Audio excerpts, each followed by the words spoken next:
जी हाँ दोस्तों, आप सभी को नमस्कार। और आज हम लोग पढ़ने वाले हैं आहार नाल के बारे में। ठीक है, आज का जो क्लास चलेगा वो रहेगा बायोलॉजी का क्लास। ठीक है, बायोलॉजी का क्लास रहेगा जिसमें कि हम लोग अभी सबको पढ़ने वाले हैं।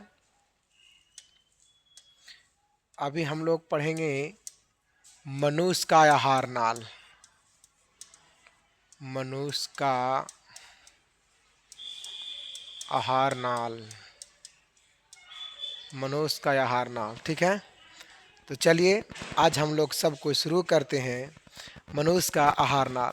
तो मनुष्य का आहार नाल में कहने का मतलब ये है कि मुख गुहा से, है ना, मुख गुहा से मल द्वार तक, मल द्वार तक हम लोग पढ़ेंगे, है ना।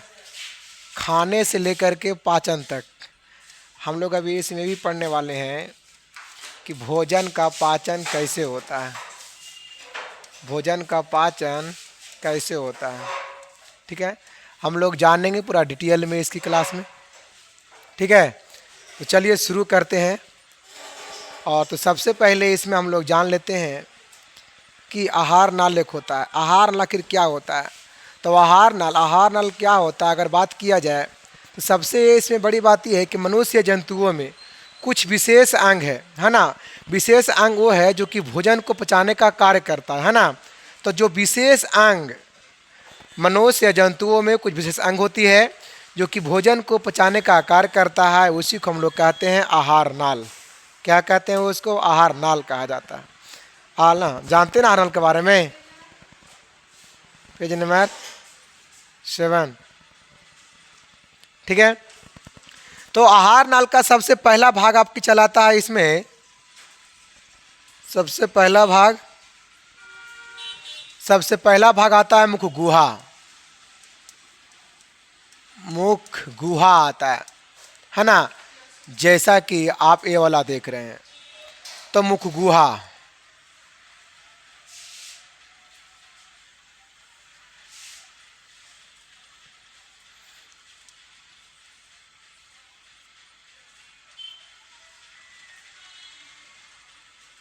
अगर बात किया जाए मुख गुहा का, तो ये आपका रहा शुरुआत मुख गुहा से। ठीक है, देखिए मुख गुहा में क्या क्या होता है? तो मुख गुहा में जीभ भी होता है और वहाँ पे दांत भी होता है। ठीक है, तो अगर बात की जाए दांत का, तो आखिर दांत का काम क्या है ना। तो सबसे पहले अगर बात किया जाए मुख गुहा में, तो मुख गुहा में दांत जो होता है, से दांत कितने प्रकार के होता है? तो मुख गुहा में दांत जो होता है ना, दांत, तो दांत 4 प्रकार के होता है। दांत 4 प्रकार का होता है, 4 प्रकार का होता है। ठीक है, देखिए 4 कौन कौन होता है। एक होता है इसमें केनाइल। केनाइल केनाइल फिर होता है इंसाइजर। इंसाइजर, है ना। फिर होता है प्रीमोलर। प्रीमोलर फिर होता है मोलर। ये आपका हो गया दांत का प्रकार। तो ये जो होता है इसे मुंह में होता है ना, केनाइल, इंसाइजर और मोलर। फिर क्या? Pre molar. ये आप लोग 8 क्लास में ही पढ़े होंगे। ठीक है, अगर बात किया जाए इंसाइजर में, तो इंसाइजर में दांत की संख्या कितना होता है? 8 होता है ना। इंसाइजर में दांत की संख्या 8 होता है। एक होता है केनाइल। तो केनाइल में दांत की संख्या कितना होता है? 4 होता है। केनाइल में 4 होता है ना। केनाइल में 4 होता है। एक होता है प्री मोलर, इसमें 8 होता है। मोलर में कितना होता है? 12। पूरा को जो जोड़ेंगे तो कितना आता है? 32। देखिए एक बात होता है कि जिस बच्चा को उम्र अगर 7-8 साल है, 5 साल है ना, लगभग मान लो कि 6 से 8 साल उसकी उम्र है, तो 6 से 8 साल की उम्र में बच्चा की दांत की संख्या कितना होता है? 20 होता है। 20 होता है, जो कि 20 जो होता है दूध का दांत की संख्या होता है। 20 जो होता है वो किसका होता है? दूध की दांत की संख्या होता है। जबकि जब बच्चे जब बड़ा होता है तो 20 दांत क्या होता है? टूट जाता है, और टूटने के बाद एक नया दांत आता है ना, जो कि वो 32 गो रहता है। अब 32 गो कैसे कैसे है वो भी आप जानेंगे। ठीक है, देखिए सारी गुहा में होता है। केनाइल में 4 गो होता है, इंसाइजर में 8 होता है, प्रीमोलर में 8 होता है ना। और फिर मोलर में कितना होता है, 12 होता है। अगर बात की जाए केनाइल का काम क्या होता है, केनाइल के काम क्या है कि भोजन को कुतरने का काम करता है। केनाइल इसमें कहाँ है, इसका काम है कि भोजन को कुतारता है, भोजन को कुतरने का एक काम करता है, कुतरने का एक कार्य करता है। एक आपका क्या होता है इंसाइजर, इसका काम क्या होता है, चीरने का कार्य करता है। केनाइल का काम है, केनाइल के काम है कि भोजन को चीरने का काम करता है। ये क्या करता है, भोजन को चीरने का एक काम करता है। चीरने का मतलब फाड़ने का, जैसे कि जब कोई खाता है ना मुर्गा मछली, तो उसमें चीरने या फाड़ने का काम होता है ना। एक आपका हो गया प्री मोलर, इसका नाम है क्या, भोजन को कुचलना और पीसने का काम करता है। तो कुचलने या पीसने का काम करता है प्री मोलर।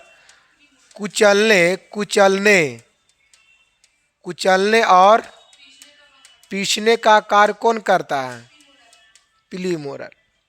एक होता है मोलर, मोलर में दांत की संख्या आता है, ये वाला ऑब्जेक्टिव में है ना, हर एग्जाम में आता है कि मोलर में दांत की संख्या कितना होता है, तो याद रखना है 12। और जो काम है प्री मोलर का वही काम है मोलर का भी, ठीक है। तो इसका भी काम है कुचलना। तो कुचलने का काम और पीसने के जो काम है, ये दोनों का एक ही काम है, समझ गए ना, प्री मोलर और मोलर का। ये आपका रहा दांत की प्रकार, ठीक है, ये आपका रहा दांत की प्रकार। अब अगर बात किया जाए तो देखिए मुखगुहा में जीभ होता है, जीभ का काम क्या है, जीभ का काम है, जीभ का काम है, इसका कार्य है स्वाद को बुझता है। ये क्या करता है, स्वाद को बुझता है। आपको इतना पता है कि जीभ जो है इसे कितने स्वाद को बुझता है, 4 स्वाद को बुझता है।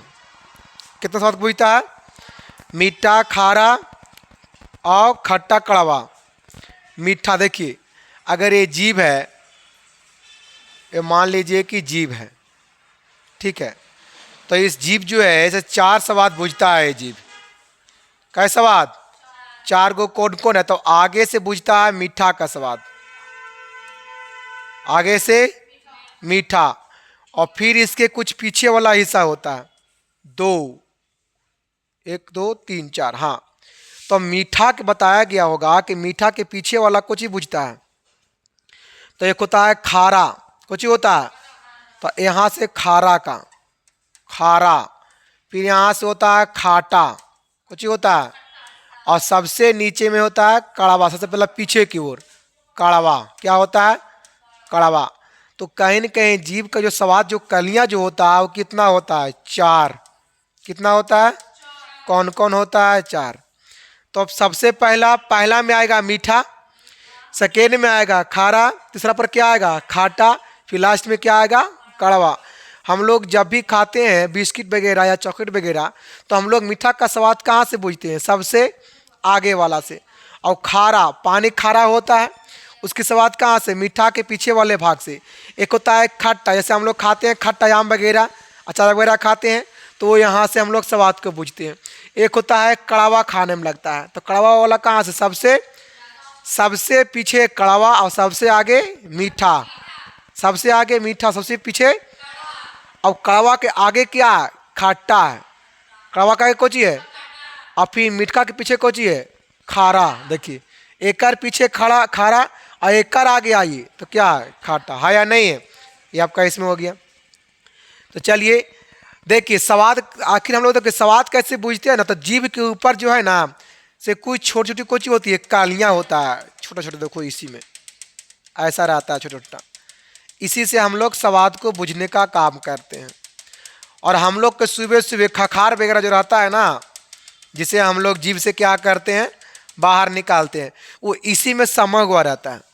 खखार वगैरह जो भी होता है ऐसे, है ना, गंदगी इसी में रहता है। तो हम लोग उसे क्या करते हैं कि ब्रश पहले करते हैं हम लोग, है ना, ब्रश करने के बाद एक जीभ होता है जिससे हम लोग पूरा कुछ करते हैं, काटते हैं, जिससे पूरा कचरा कुछ होता है बाहर की ओर निकल जाता है, लेकिन पूरा नहीं निकालता है, उसमें कुछ रह ही जाता है, ठीक है। चलिए अब हम लोग आगे की ओर चलते हैं। अब देखिए मुखगुहा। अब अगर बात करें मुखगुहा का, तो मुखगुहा की मुंह गुहा में दांत होता है, जो कि दांत के भीतर का एक परत होता है, उसको नाम होता है मज्जा गुहा। आप ये देखिए, आपकी क्लास यहाँ से शुरुआत है ना। दांत के भीतर, दांत के भीतर का भाग, दांत के भीतर का भाग का नाम होता है मज्जा गुहा। नाम कौन सी होता है? मज्जा गुहा नाम होता है। जैसा कि मानिए कि ये दांत है, मान लीजिए ये दांत है, तो इसके अंदर में क्या है? मज्जा गुहा है। देखिए इसके अंदर में क्या है? तो यही है मज्जा गुहा। तो मज्जा गुहा देख रहे हैं, ये वाला मज्जा गुहा का दो को बॉडी गार्ड होता है, बताया गया होगा क्या होता है इसका? Body guard. जैसा कि कहा जाता है कि मज्जा गुहा के ऊपरी वाला परत को हम लोग क्या कहते हैं? डेटाइन कहा जाता है। क्या कुछ कहा जाता है? डेटाइन। मज्जा गुहा के सबसे ऊपरी वाला परत को हम लोग क्या कहते हैं? नहीं, वो तो डेटाइन के ऊपर होता है इनामेल। इन्हें आओ तब समझ में आएगा क्या होता है। डेटाइन, डेटाइन कुछ कहा जाता है। तो दांत के ऊपर वाला परत को, है ना, मतलब कि मज्जा गुहा के, मज्जा गुहा का हो गया अंदर में, अंदर में कुछ हो गया मज्जा गुहा कहाँ हो गया? अंदर में, है ना। ये देख रहे हैं क्या है? मज्जा गुहा है। लेकिन अब एकर ऊपर, एकर ऊपर कहने का मतलब ई वाला परत की मतलब बातें कर रहा है। तो एकर ऊपर कुछ होता है? डेटाइन। अब क्या होता है कि डेटाइन का भी एक ऊपर भाग होता है। डेटाइन का जो ऊपर जो भाग होता है, कहने का मतलब ए वाला आपका हो गया भाग। देखिए ए वाला भाग, है ना। तो ए वाला भाग के नाम क्या होता है? इनामेल। तो डेटाइन के ऊपर वाला भाग के क्या नाम होता है? इनामेल। अब समझ में आया? इनामेल, डेटाइन समझ में आया अब? तो मज्जा गुहा के ऊपर के भाग का नाम क्या होता है? डेटाइन। और डेटाइन के ऊपर के नाम कौन सी होता है? इनामेल। अब देखिए डेटाइन, अब मज्जा गुहा क्या कहता है? डेटाइन से कहता है, ओए सुनिए डेटाइन भाई, ये क्या करता है कि मज्जा गुहा को सुरक्षा करता है। क्या करता है? मज्जा गुहा को सुरक्षा करता है। किसको? मज्जा गुहा को। और ऐसे इसका डेटाइन का काम भी यही है कि दांत कोई भाग को तैयार करता है। डेटाइन के काम कौन सी? कि दांत के भाग को, ये दांत के भाग जो है ना, अधिकांश भाग, तो दांत के भाग को ही कुछ करता है? तैयार करता है। कुछ करता है। और तैयार करता है तो कमजोर नहीं तैयार करता है, बहुत कड़ा होता है दांत। दांत क्या होता है? दांत कुछ होता है बहुत अधिक, मतलब कि हड्डी की, हड्डी से भी मतलब अधिक होता है। कौन? डेटाइन। कौन? डेटाइन। कौन? डेटाइन, है ना। जबकि अगर बात की जाए पीले रंग की होती है। देखो डेटाइन का रंग कैसा होता है? पीला। इसका रंग कैसा होता है? पीला, पीला होता है। दांत में कैल्शियम की मात्रा अधिक होता है, पता है ना। दांत में किसकी मात्रा अधिक होता है? कैल्शियम की मात्रा दांत में अधिक होता है। ठीक है, तो ई हो गया मज्जा गुहा के ऊपर में कोची हो गया? डेटाइन। और फिर डेटाइन के ऊपर में कोची हो गया? इनामेल। कोची हो गया? इनामेल हो गया। और जबकि इनामेल का इनामेल जो है वो भी कहीं कहीं कड़ी है, बहुत हार्ड है ये वाला भी। कौन? इनामेलवा। जो कि इसका भी काम कोची है? दांत को सुरक्षा रखना, दांत को। लेकिन जो भी हम लोग काटते और चिबाते हैं ना, तो काटने और चिबाने का काम कौन करता है? इनामेल। इनामेल के काम है कोची? दांत को सुरक्षा रखना। और काटने और चबाने, काटने और इन है, काटने और चबाने का कार्य कौन करता है? चबाने का कार्य करता है कौन? इनामेल। कौन? इनामेल। तो आप देखिए मज्जा गुहा को कोनो प्रकार से डर नहीं, क्योंकि एक तरीका से कहना है, यहाँ पे सीखना है कि मज्जा गुहा के बॉडीगार्ड दो है। इसका बॉडीगार्ड कितना है? एगो कौन है? एगो डेटाइन है, आएगो। और दोनों उतना ही मजबूत है, हड्डी की तरह दोनों क्या है? मजबूत है। कौन कौन दोनों? एक डेटाइन और एक इनामेल, है ना। लेकिन डेटाइन के काम है कि दांत को, भाग को तैयार करना। मज्जा गुहा केवल अंदर में ही मजा लेता है।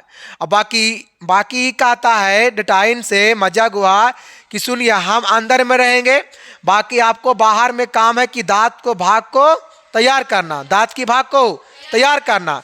एक काम किसका है? डेटाइन का भी है। अब डेटाइन भी कहता है कि सुनिए हम तो दांत के भाग को तैयार कर ही दिए, लेकिन अब इनामेल के काम है उसको बचाकर रखना। किसको? इनामेल को।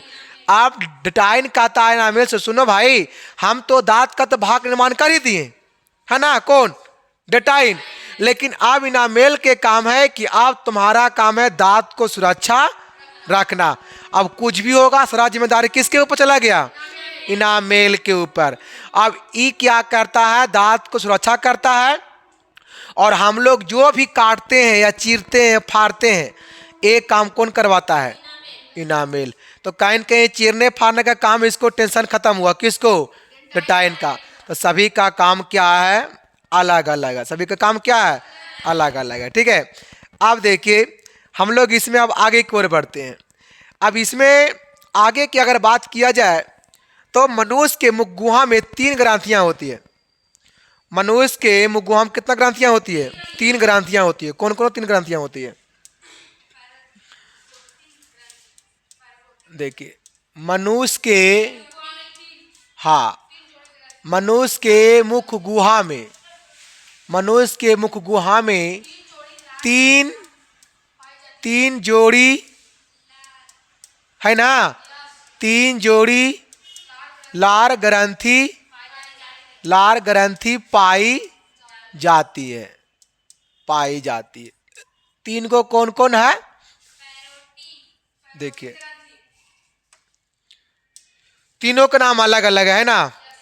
एक का नाम है पैरोटिड। क्या नाम है? पैरोटिड नाम है। पैरोटिड ग्रंथि है ना जी। और सेकेंड के नाम क्या है? सबमैंडिबुलर। सब है, सब है, कची है, सब सबमैंडिबुलर लार ग्रंथि। आइए तीसरा में क्या है? तीसरा में नाम है सबलिंगुअल। इसको पढ़ते हैं सब लिंगुअल। क्या पढ़ते हैं? सब लिंगुअल लार ग्रंथि।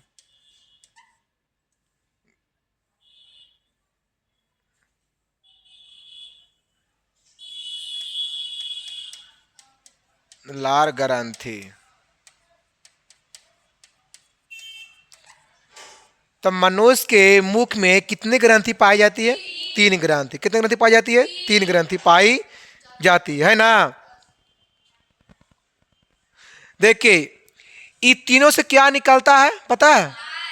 इन तीनों से कुछ निकलता है, लार निकलता है। हम लोग के मुंह में जो लार जो बनता है ना, वो किससे बनता है? एक इन तीनों के काम है लार बनाना। और ये जब लार जब बनता है तो यही लार कहाँ गिरता है? मुंह में गिरता है। ये लार कहाँ गिरता है? तो देखिए मुख में लार का होना बहुत जरूरी है, मुंह में पानी होना बहुत जरूरी है। हम लोग जब भी खाना खाते हैं तो मानिए कि अगर रोटी अगर खा रहे हैं, रोटी अगर हम लोग खाते हैं तो वो क्या करता है? लार में पूरा रोटी कुछ होता है, सनाता है। कहाँ पे? लार में, है ना। तो इतना जानेंगे कि लार बनाने में आखिर किसकी किसकी सहायता है। तो लार को बनाने में 3 ग्रंथियां की सहायता है। क्या क्या? पैरोटिड ग्रंथि, सबमैंडिबुलर लार ग्रंथि, फिर सबलिंगुअल लार ग्रंथि। तो ये सब कहाँ होता है? इस सब का काम क्या है? लार का निर्माण करना। ये सब पकड़ के क्या करता है? लार को मुंह में गिरा देता है। लार को मुंह में कुछ ही करता है, गिरा देता है कि नहीं है? चलिए अब आइए, एक होता है ग्रसनी। क्या पढ़ेंगे? ग्रसनी। आइए जानते हैं ग्रसनी क्या होता है। तो मुख गुहा के पीछे वाला भाग को हम लोग कुछ ही कहते हैं, ग्रसनी। मुख गुहा के पिछला भाग को ग्रसनी कहते हैं। ठीक है। आप देखिए ग्रसनी का 2 छिद्र होता है। ग्रसनी का छिद्र कितना होता है? 2। देखिए ग्रसनी का छिद्र जो होता है, ग्रसनी का 2 छिद्र होता है। 2 छिद्र होता है ग्रसनी का। देखिए पहला के नाम होता है निगल द्वार। निगल है ना, निगल द्वार नाम होता है। और सेकेंड का नाम होता है कंठ द्वार। इसका जो भी द्वार है उसका द्वार कितना है? 2 गो। निगल द्वार कहाँ खुलता है? कर्ण द्वार कहाँ खुलता है? निगल द्वार कहाँ खुलता है ना? तो निगल द्वार जो खुलता है से कहाँ खुलता है? ग्रास नली में। ये वाला एडजेक्टिव में आएगा कि निगल द्वार कहाँ खुलता है? तो ग्रास नलिया में ये वाला खुलता है, कोची निगल द्वार। लेकिन कर्ण द्वार कहाँ खुलता है? तो श्वास नली में। ये कहाँ खुलता है? कौन? कंठ द्वार। कंठ द्वार। आप देखिए निगल द्वार और कंठ द्वार, निगल द्वार और कर्ण द्वार, निगल द्वार और कर्ण द्वार। निगल द्वार कहाँ खुलता है? ग्रास नली में। कहाँ खुलता है? तो देखिए ये मानिए, ये देखिए ग्रास नली है, ये क्या है? ग्रास। तो निगल द्वार कहाँ खुलता है? ग्रास नली में। ये है ग्रास नली। ये क्या है? ग्रास नली है।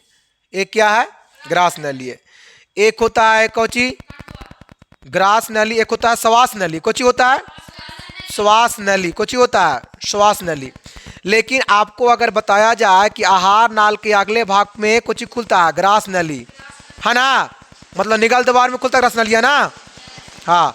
और कर्ण द्वार कहाँ खुलता है? श्वास नली में। जैसी कर्ण द्वार के जब आगे आते हैं, आगे रास्ता में, कहाँ पे? जब आगे आते हैं तो वहां पे एक मिलता है रास्ता, पट्टी सा होता है रास्ता, वहां का नाम कुछ होता है, रास्ता का नाम होता है एपिग्लॉटिस। आगे जब आएंगे ग्रास नली, जब आगे जब आते हैं ना, आगे आगे जब आते हैं ना, तो एक रचना नियन मिलता है ना? हाँ वही वाला है। तो पट्टी के जैसा एक रचना मिलता है। कैसे मिलता है? पट्टी के जैसा एक, कैसे मिलता है? पट्टी के जैसा एक रचना मिलता है जिसको नाम होता है एपिग्लॉटिस। तो इसके आगे एक रचना मिलता है, पट्टी नियन रहेगा वो रचना। कैसा रहेगा? पट्टी के जैसा। तो उसको नाम कौन होता है? उसको नाम होता है एपिग्लॉटिस ना। एपिग, उसको नाम कौन होता है? एपिग्लॉटिस, सही ना है? हाँ एपिग्लॉटिस नाम कौन है? एपिग्लॉटिस। देखिए इसका काम क्या है कि मनुष्य जब भी भोजन करता है तो पट्टी कर्ण द्वार को कुछ करता है, ढक देता है। किसको? कंठ द्वार को। देखिए किसका काम है? एपिग्लॉटिस, है ना? इन है। इसका काम क्या है कि जब भी हम लोग खाना खाते हैं तो जब खाना खाते हैं तो इसमें 2 गो है रास्ता, एगो कर्ण द्वार है, एगो निगल द्वार है। कर्ण द्वार और तो ई जो है ना एपिग्लॉटिसिया से कर्ण द्वार के आगे होता है। कर्ण द्वार के आगे कुछ होता है? एपिग्लॉटिस। इसका काम क्या है कि जब भी हम लोग खाना जब खाते हैं ना तो ये पट्टी कर्ण द्वार को ढक देता है। कौन? एपिग्लॉटिस। कौन? एपिग्लॉटिस कोची करता है कि कर्ण द्वार को ढक देता है। तो जैसी ई कंठ द्वार को जब ढकता है, किसको? कंठ द्वार को जैसी ढकता है तो उससे क्या होता है कि भोजन जो होता है, भोजन जो होता है से कर्ण द्वार में नहीं जाता है। क्यों? उसको कोई कोची किया वो, उसको क्या किया वो? हाँ क्योंकि कर्ण द्वार को ढक दिया जिससे भोजन श्वास नली में नहीं जाता है। हाँ इससे भोजन कोची होता है? श्वास नली में भोजन, श्वास नली में भोजन नहीं जाता है। क्यों? क्योंकि ये क्या चीज करता है? कर्ण द्वार को। देखिए हम लोग कभी कभी खाना खाते हैं तो कभी कभी खाना सड़क जाता है। खाना क्या होता है? सड़क जाता है। खाना कौन सी होता है? देखिए अब खाना जो होता है वो कभी कभी श्वास नली में घुस जाता है। खाना कौन सी होता है? तो श्वास नली में कैसे घुस जाता है? तो कभी कभी हम लोग के चावल जब खाते हैं ना तो खाते हैं मुंह में तो नाक में चावल फेंक देता है, कभी कभी सड़ा जाता है। इसका सड़ने का देखिए कारण क्या है ना, क्योंकि एपिग्लॉटिस जो है ना एक रचना, ये जो भाग है, ये जो भाग है ये कभी कभी काम नहीं करता, ये कभी कभी मटिया देता है। हम लोग खाना जब खाते हैं तो कभी कभी क्या होता है कि ये जो है ना से कर्ण द्वार को कभी कभी ढाकता नहीं है। किसको? कर्ण द्वार को। जैसे माने खाना खा रहे हैं, माने खाना खा रहे हैं, माने खाना ऐसे आ रहा है, ऐसे आ रहा है खाना, माने दाल भात जो भी है। अब ये खाना आया, अब ये खानवा जब आता है तो कभी कभी ध्यान देता ही नहीं है। ये कौन? एपिग्लॉटिस। ये क्या करता है ना कि कभी कभी कर्ण द्वार को ढकवे नहीं करता है, और जब कर्ण द्वार जो वहीं जब ढकता है तो वही भोजन कभी कभी कहाँ चले जाता है? श्वास के नली में। कहाँ? श्वास नली में। और जब वहाँ जाता है तो हम लोग छींक छाक मारने लगते हैं, है ना, मतलब खाए खोए करने लगते हैं, समझ गए ना। और अगर ये ढाक देता है कर्ण द्वार को, अगर ढाकता है कर्ण द्वार को, तो फिर खाना श्वास नली में नहीं जाता है। श्वास नली में तो सीधे खाना कहाँ चलेगा? ग्रास नली में। कहाँ आएगा? और ग्रास नली होते फिर कहाँ खाना कहाँ चलेगा? अमाशय में। खाना कहाँ चलेगा? अमाशय में। ये होता है। तो लोग क्या कहते हैं गांव का कि कोई नाम लिया है तो खाना सरा गया, लेकिन वैसा बिल्कुल भी नहीं है। ये सारा खेला किसका? एपिग्लॉटिस का। सारा खेला किसका? एक कभी कभी कर्ण द्वार को मतलब कि श्वास नली को रास्ता को बंद नहीं करता है, इसलिए खाना क्या होता है? कभी कभी चावल घुस जाता है श्वास की नलिया में, है ना, इसलिए खाना सरक जाता है। तो आपको इतना पहले पता होना चाहिए कि खाना क्यों सरक जाता है। ठीक है। एक होता है ग्रास नली। कुछ होता है, देखिए ग्रास नलिया की हम लोग बात करते हैं। आइए, क्योंकि खाना कहाँ कैसे में आ रहा है? ग्रास नली होते कहाँ आ रहा है? अमाशय में आ रहा है खाना, है ना। से मानिए, देखिए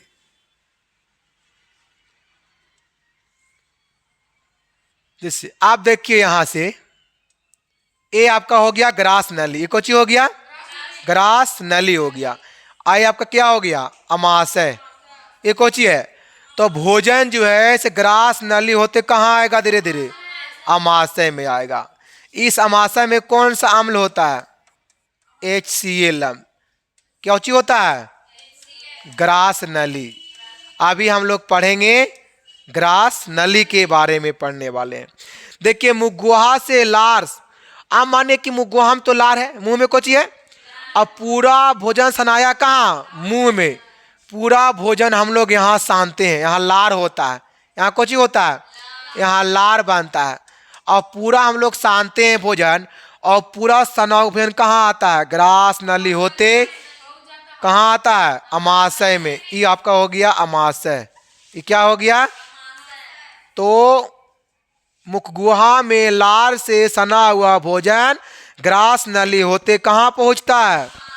अमाशय में। कहाँ पहुंचता है? अमाशय में पहुंचता है। अब भोजन के पहुंचते हैं ग्रास नली के दीवार में तरंग उत्पन्न। देखो अब जैसी खानवा आता है तो ग्रास नली जो होता है पूरा तरंग पैदा हो जाता है, मतलब पूरा गुहार होता है कि और ये खाना आ रहा है, दाल भात आ रहा है, दाल भात चोखा जो भी है कुछ हो रहा है, मतलब पूरा दीवार कंपन होने लगता है। पूरा दीवार कुछ होता है। आज देख कि जब हम लोग जब मारते हैं थाली पर या बेंच पर तो पूरा कंपन होता है, महसूस होता है ना कंपन।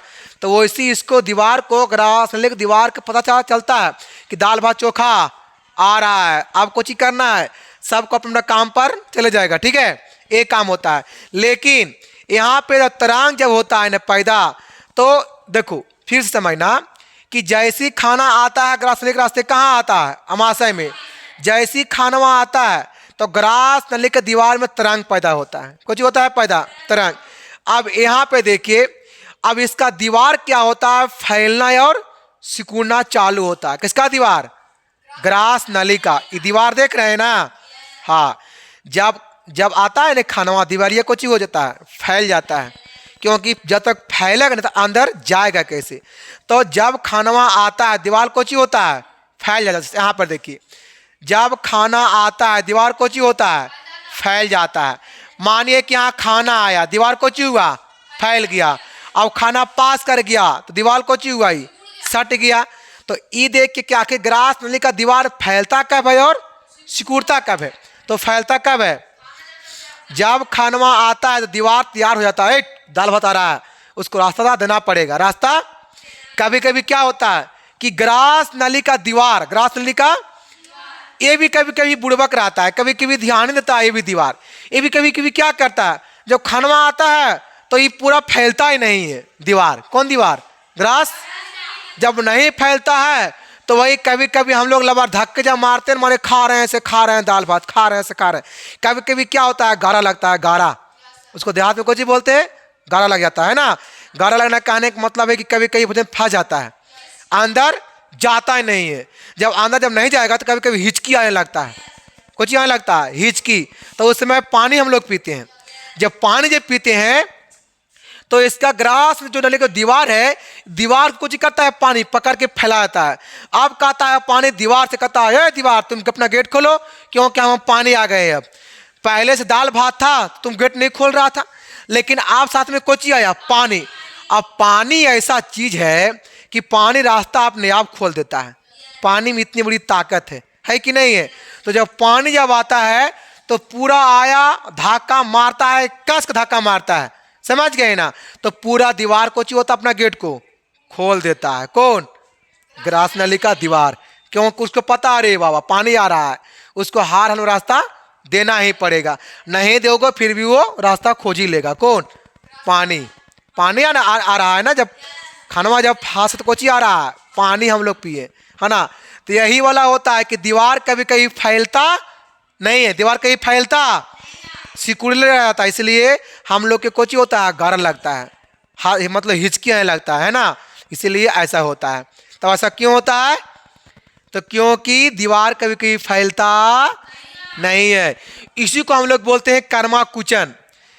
हाँ नहीं, इसी कोची बोलते हैं, ग्रास नली का दीवार कोची होता है, फैलता कब है? जब खानवा आता है तो अपना गेटवा खोल देते। आप लोग पढ़ने के लिए आते हैं तो हम गेट कोची करते हैं, खोल देते हैं।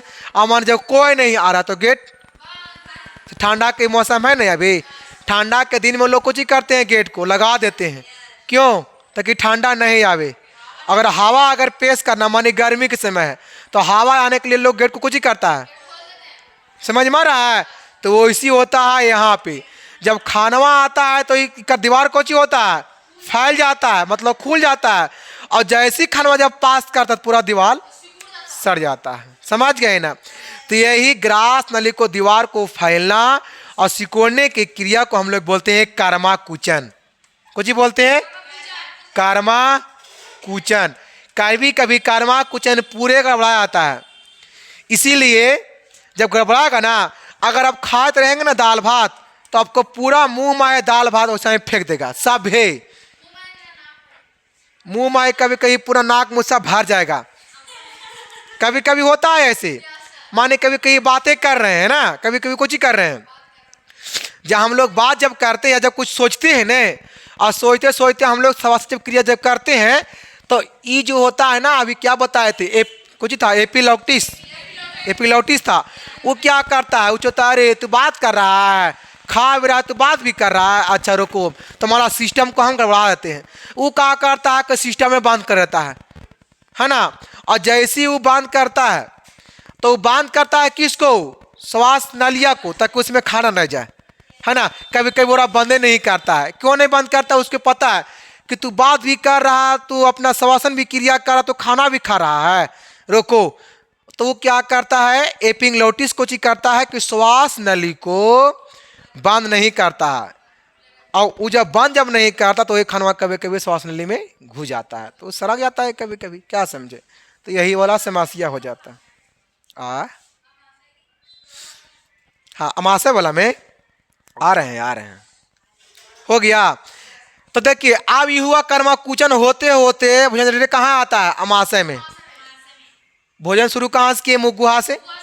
पहले वहाँ ला रहे पूरा सनाया, फिर कहाँ आया? ग्रास नली में, और फिर ऐसे कर्मा कुचन होते कहाँ आया? अमाशय में। कहाँ आया भोजन? धीरे धीरे नीचे की ओर घिसकता जाता है भोजन। और ग्रास नली में पाचन क्रिया, देखो पाचन क्रिया पूरा कहाँ होता है? छोटी आंत में ना। ग्रास नली में पाचन क्रिया, तो ये भोजन धीरे धीरे घसकते घसकते कहाँ आता है? अमाशय में आता है। कहाँ आता है? अमाशय में पहुँचता है। इसलिए याद रखना है कि मुगुहा से ग्रास नली में, और ग्रास नली से कहाँ पहुँचता है भोजन? अमाशय में, है ना। ग्रास नली से भोजन कहाँ पहुँचता है? अमाशय में। अब देखिए जानते हैं हम लोग अमाशय के बारे में। किसके बारे में? हाँ, अब देखिए अमाशय के भी कितना भाग होता है? 2 भाग। अमाशय कितना भाग होता है? देखिए ये आपका है अमाशय,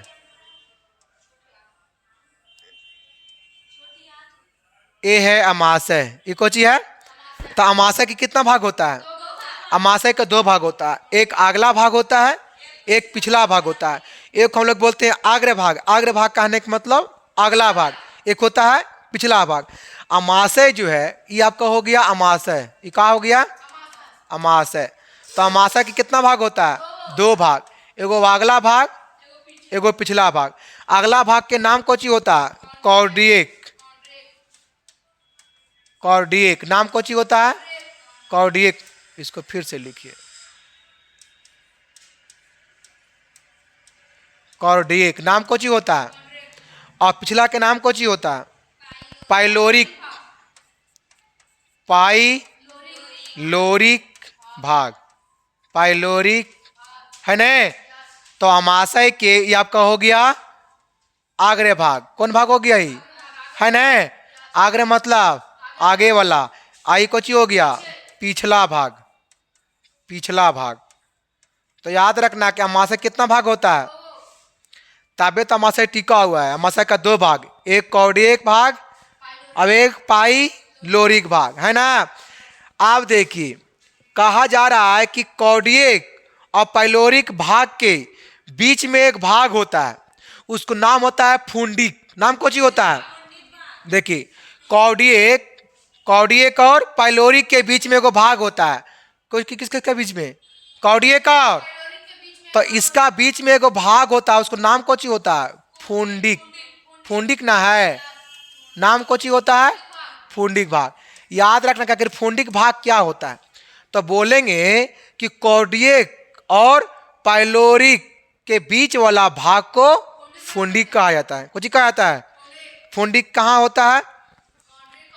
हाँ, कॉर्डिएक और पाइलोरिक के बीच वाला भाग को कुछ कहते हैं? फुंडिक कहते हैं। कुछ कहते हैं? फुंडिक कहते हैं, है ना। अब देखिए कहा जाता है कि अमाशय में कौन सी होता है रस?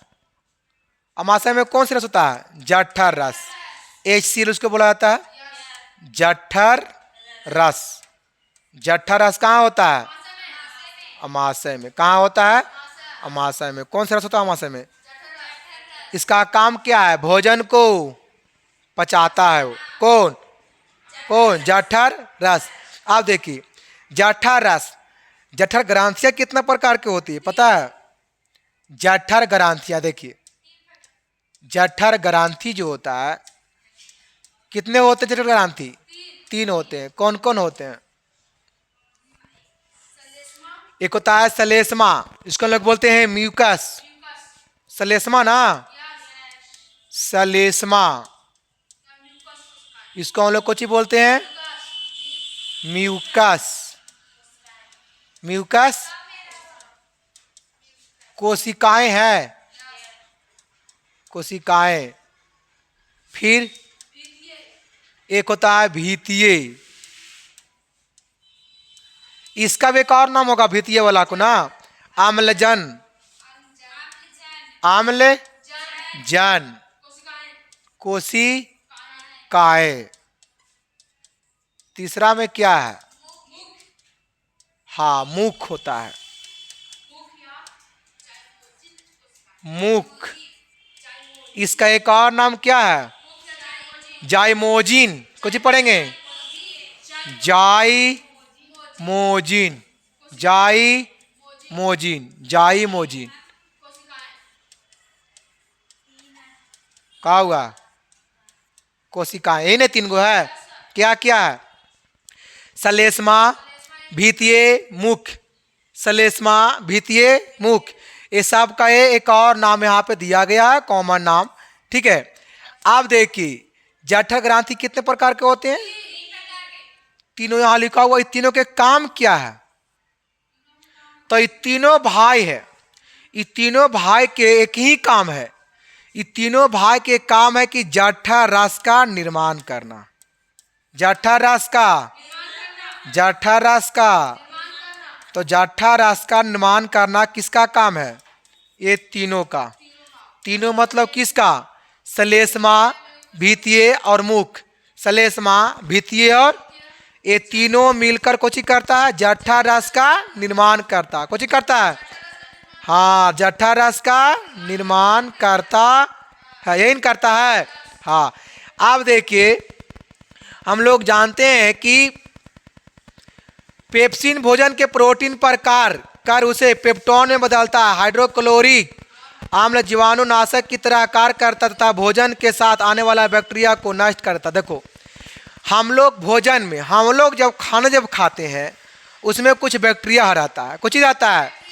तो हम लोग जैसे जब खाना खाते हैं तो खाना में कुछ होता है बैक्टीरिया, तो उस बैक्टीरिया को जठर रस कुछ करता है, नष्ट कर देता है।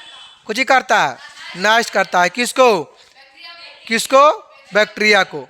नष्ट कौन करता है बैक्टीरिया को? जठर रस कुछ करता है, बैक्टीरिया को नष्ट कर देता है ना। देखिए मनुष्य में, मनुष्य के आमाशय में प्रतिदिन कितना लीटर जठर रस का स्राव होता है? याद रखना कि आमाशय में, आमाशय, हाँ मनुष्य के आमाशय में, ईमान्य आमाशय है, तो इस आमाशय में प्रतिदिन जठर रस का स्राव होता है। कितना लीटर? तो याद रखना प्रतिदिन कितना लीटर? 3 लीटर। कितना लीटर? 3 लीटर कुछ होता है जठर रस का बहाव होता है। बहाव मतलब स्राव, बहाव मतलब कुछ होता है स्राव। देखिए यहाँ पे एक और समझिए कि आखिर कभी कभी आमाशय में एक होता है बीमारी, अल्सर का बीमारी होता है। कुछ होता है अल्सर का बीमारी होता है, समझेंगे बढ़िया से। आखिर अल्सर क्या होता है? अल्सर बीमारी बहुत खतरनाक बीमारी है ना। और ये बीमारी कहाँ होता है? आमाशय में। ये बीमारी कहाँ होता है?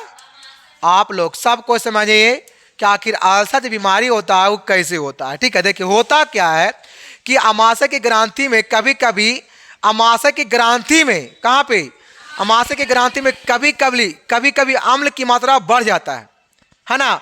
आमाशय की ग्रंथि में कभी कभी अम्ल की मात्रा कुछ होता है, कहाँ पे? हाँ फिर से, आमाशय की ग्रंथि में कभी कभी अम्ल की मात्रा बढ़ जाता है। किसकी मात्रा बढ़ जाता है? तो जब भी अम्ल की मात्रा बढ़ जाता है, बढ़ने के बाद अम्ल की जो मात्रा है ऐसे बढ़ने लगता है। कुछ होने लगता है। तो यहाँ से देखिए, यहाँ से अम्ल की जो मात्रा से कुछ होने लगता है, बढ़ने लगता है। बहुत कस के, बहुत अधिक मात्रा में कुछ अम्ल की मात्रा बढ़ने लगता है। जैसी अम्ल की जब मात्रा जब बढ़ता है तो यहाँ पे आमाशय की दीवार को सुरक्षा करता है, वो नाम है उसको म्यूकस। नाम क्या है? नाम क्या है? तो म्यूकस किसको बोलते हैं? जो आमाशय की दीवार को सुरक्षा करता है। कुछ ही करता है, जो आमाशय की दीवार को सुरक्षा करता है उसको नाम। आमाशय की दीवार कहने का मतलब ये एक दीवार है। ये क्या है? तो ये दीवारवा को सुरक्षा कौन करता है? म्यूकस। म्यूकस के काम को चाहिए आमाशय की दीवार को। तो ये अब क्या करता है? जैसी आमाशय की ग्रंथि में अम्ल की मात्रा जैसी अधिक मतलब स्राव होने लगता है, और म्यूकस के पहले से काम कुछ होता है कि आमाशय की दीवार को सुरक्षा करना। कुछ करना आमाशय की दीवार को। अब ई कोची करता है कि म्यूकस का स्राव घटने लगता है। कब? जब आमाशय की ग्रंथि में अम्ल की मात्रा का स्राव जब बढ़ता है तो म्यूकस का स्राव घट जाता है। तो म्यूकस कहता है अम्ल से, कहता है जाओ तुम क्यों, मतलब तुम्हारा स्राव जो है अधिक क्यों होने लगा, तुम्हारा स्राव आखिर अधिक क्यों मतलब बढ़ गया। समझ गया? तो जब बढ़ गया, जब आमाशय की ग्रंथि में जब अम्ल की मात्रा, मतलब कि अम्ल के स्राव की मात्रा जब बढ़ गया तो हम कुछ हो जाते हैं, घट जाते हैं। तुम क्यों मतलब बढ़ गया, मतलब उल्टा होता है। जैसी आमाशय में अम्ल की स्राव जब बढ़ता है तो म्यूकस का स्राव घट जाता है। ये वाला ऑब्जेक्टिव आ सकता है ना, कि जब आमाशय में अम्ल की स्राव कुछ होता है, अम्ल के स्राव जब बढ़ जाता है तो इसका म्यूकस का स्राव कुछ होता है, कुछ होता है, घट जाता है। अब देखिए जैसी म्यूकस का स्राव घटता है तो बॉडी के ऊपर बहुत बड़ा प्रभाव बुझाता है, बहुत बड़ा प्रभाव बुझाता है। देखिए प्रभाव क्या बुझाता है कि जैसी म्यूकस का स्राव जब घटता है तो ऐसे स्थिति में क्या होता है ना कि आमाशय के आंतरिक भाग में, आमाशय के अंदर, आंतरिक मतलब आमाशय के अंदर, तो आमाशय के अंदर वाला भाग में कहीं कहीं गोला हो जाता है। गोला घाव का रूप लेता है। कुछ होता है, घाव का रूप क्यों लिया? क्योंकि म्यूकस का स्राव घट गया। और म्यूकस कहाँ होता है? दीवारें ने है अमाशय के, तो ओकरे दीवारिया पर जहां तहां घाव का रूप लेता है। तो घाव का रूप क्यों ले लिया? चल रहा है ना? घाव का रूप क्यों ले लिया? क्योंकि म्यूकस का स्त्राव कोची हो गया था, घट गया, तो घाव ले लिया। वही जब घाव का रूप जब लेता है तो जहां तहां अमाशय के अंदर में धंसा हुआ कुछ भाग दिखता है। भाग दिखता कैसा है? धंसा हुआ। तो वही धंसा जो भाग दिखता है तो वहीं पे घाव निकल जाता है। वहीं पे कुछ निकलता है, वहां कुछ निकलता है। तो यही घाव को हम लोग बोलते हैं अल्सर। घाव को कुछ बोलते हैं, घाव को कुछ बोलते हैं अल्सर। अब देखिए फिर से समझिए, आखिर अमाशय में अम्ल की मात्रा का स्राव अधिक क्यों नहीं लगा? क्यों अधिक इसलिए होने लगा? क्योंकि अब हमारा पेट में न चावल है, न दाल है, न रोटी है, न भात है।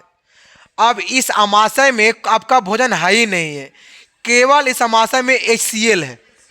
इस अमाशय में कौन सी है? HCl। कहने का मतलब जठर। आप बताइए, पेट को भी कुछ चाहिए ना। तो अब यहाँ पर दाल भात है ही नहीं है, अब यहाँ पे जो रहेगा अस्त्राव उसी के ना होगा। अब तो यहाँ पे कौन सी है? HCl है। तो ये क्या करता है कि पूरा HCl को पकड़ के चूसने लगता है, पूरा उसकी बहाव होने लगता है। किसका? HCl। तो एक अम्ल है, और जैसे उसका बहाव होता है बस म्यूकस का स्राव कुछ होता है। और जैसे इसका स्राव घटता है फिर जहां तहां अमाशय के ऊपर घाव का रूप ले लेता है। रूप किसका लेता है? घाव का, जहां तहां। तो वही घाव को कोची हम लोग कहते हैं अल्सर। तो कहने का मतलब है अल्सर जो होता है वो कैसे होता है?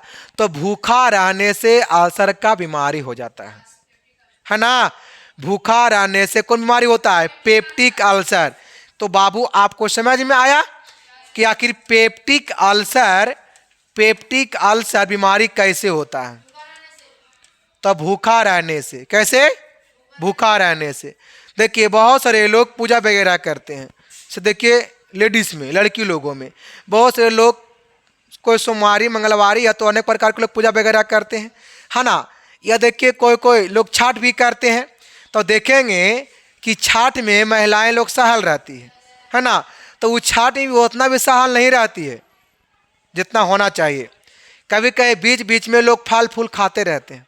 देखिए फल हो कुछ भी हो, या कभी कभी शरद वगैरह, अगर फल फूल अगर नहीं खाएगी महिला तो फिर क्या होगा कि अमाशय में तो जठर रस है, फिर पकड़ के पूरा HCl बहने लगेगा।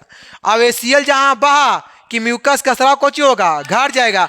और जहाँ म्यूकस का स्राव जहाँ घट गया फिर जहाँ तहाँ अमाशय के ऊपर कुछ होने लगेगा, घाव पैदा होने लगेगा। और वो घाव कुछ बन जाएगा अल्सर। मतलब उसको बोलते हैं पेप्टिक। इसलिए किसी भी व्यक्ति को कहीं भूखा रहना नहीं चाहिए। भूखा रहना, तो बताइए भूखा रहने से कौन बीमारी होता है? Peptic ulcer. बीमारी क्या होता है? तो पेप्टिक अल्सर से समझ में आया बीमारी कैसे हो जाता है? कैसे? तो भूखा रहने से, अधिक भूखा रहने से कुछ होता है पेप्टिक अल्सर। इसलिए भूखा रहना नहीं चाहिए इंसान को, ठीक है। अब देखिए एक क्या होता है कि अमाशय प्रोटीन के अतिरिक्त भोजन के वसा का भी पाचन प्रारंभ होता है। देखो अमाशय में प्रोटीन के अतिरिक्त वसा मतलब हो गया आपका तिलहन चीज। क्या हो गया? जैसे हम लोग खाते हैं पूरी कचौड़ी, वो कहीं न कहीं वसा में है, उसमें मतलब वसा की मात्रा तिलहन चीज ना है वो। तो क्या है उसमें? वसा की। तो वसा की जो मात्रा जो होता है ना, तो प्रोटीन के अतिरिक्त वसा का जो होता है मात्रा, वसा जो होता है अमाशय में कुछ होता है, उसका पाचन हो जाता है। कहाँ? ये आपका है अमाशय। ये क्या है? तो प्रोटीन के अतिरिक्त वसा का पाचन कहाँ होता है? अमाशय में। क्या हुआ? ओ नीचे हो रहा होगा कुछ, ठीक है ना।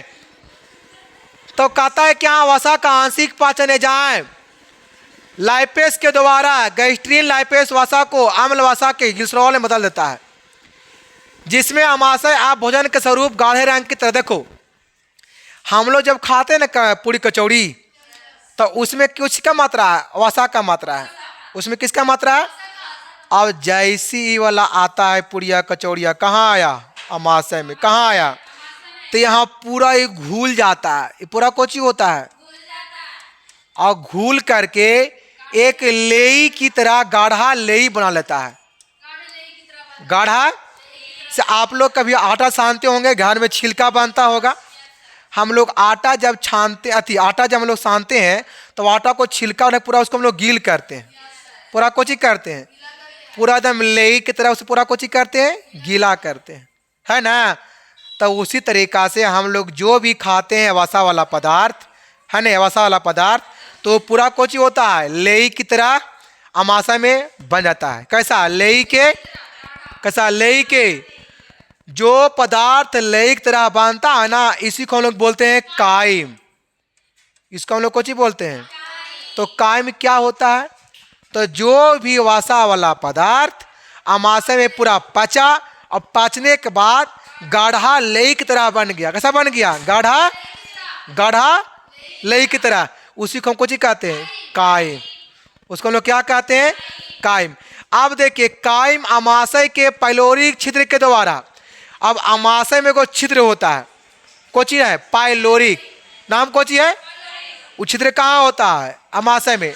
तो अब क्या होता है, कायम क्या करता है कि अमाशय में जो भी छिद्र होता है उसको नाम कोची है? पाइलोरिक छिद्र। पाइलोरिक। आप देखिए पाइलोरिक छिद्र के रास्ते कायम कहाँ पहुंचता है? छोटी आंत में। कायम कहाँ पहुंचता है? किस रास्ते के माध्यम से? पाइलोरिक रास्ते के कायम कहाँ पहुंचता है? क्योंकि वसा का पूरा पाचन अमाशय में नहीं हुआ, उसका कुछ जो बचा हिस्सा कायम जो बचा, वो कायम पाइलोरिक के रास्ते कहाँ आता है? छोटी आंत में। कहाँ आता है? आप आइए छोटी आंत की बात करते हैं। तो छोटी आंत आहार नल का सबसे लंबा भाग है। छोटी आंत आहार नल का ये वाला आएगा कि आहार नल का सबसे लंबा भाग, तो क्या बोलेंगे? छोटी आंत। क्या बोलेंगे? देखिए कैसी है छोटी आंत। हाँ देखिए, ए है आपका अमाशय,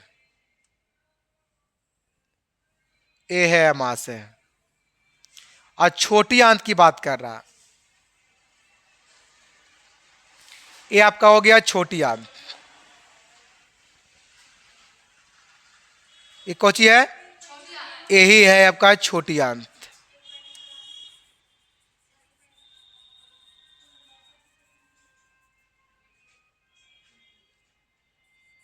ये क्या हो गया? छोटी आंत। आप देखिए तो बताइए कि पाइलोरिक छिद्र के द्वारा कहाँ आया कायम? छोटी आंत में। कहाँ आया कायम? अब यहाँ पे आहार नाल के इस भाग में पूरा पाचन होता है। छोटी आंत में पूरा खाना का पाचन कहाँ होता है? छोटी आंत में होता है। कहाँ होता है? बताइए छोटी आंत की लंबाई कितना होता है? याद रखना कि छोटी आंत की लंबाई कितना होता है। तो छोटी आंत की लंबाई, तो छोटी आंत की लंबाई होता है, लेकिन छोटी आंत की चौड़ाई की अगर बात किया जाए, छोटी आंत की चौड़ाई, छोटी आंत की, तो इसकी चौड़ाई कितना होता है? 2.5 सेंटीमीटर कह सकते हैं। 2.5 सेंटीमीटर कह सकते हैं। कितना? 2.5 सेंटीमीटर, है कि नहीं है? देखिए छोटी आंत कहता है कि अलग अलग जंतुओं में छोटी आंत की लंबाई अलग अलग होता है। अलग अलग जंतुओं में छोटी आंत की लंबाई, अब वो लंबाई भोजन पर डिपेंड करता है। डिपेंड किसके ऊपर करता है? तो देखिए अगर जो जीव जंतु अगर कोई शाकाहारी है, क्या है? शाकाहारी मतलब वो मांस बल्कि फल फूल सब्जी वगैरह खाता है ना। एक होता है मांसाहारी, एक कोई चीज होता है। तो देखिए शाकाहारी जंतु के छोटी आंत की लंबाई क्या होता है? अधिक होता है। याद रखना कि शाकाहारी जंतु की छोटी